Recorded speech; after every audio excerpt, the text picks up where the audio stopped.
Good morning, all judges. My name is Sara Mohanty. I study in grade 1 in Kirigis Premium School. I have a project. The project's name is iSaver Mobile Holder.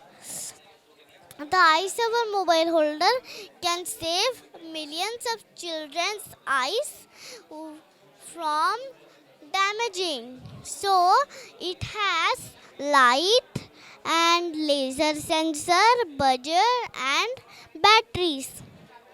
So it will save our eyes.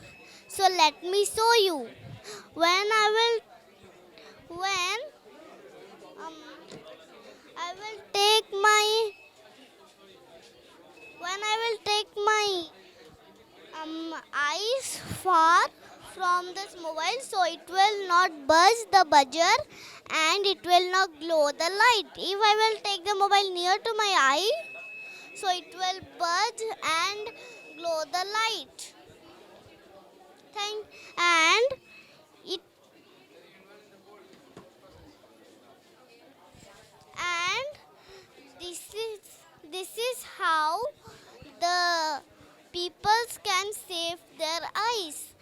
If they will if they will um don't use this, so their eyes, when they will not use the mobile smart eye saver mobile holder, so their eyes will be damaged.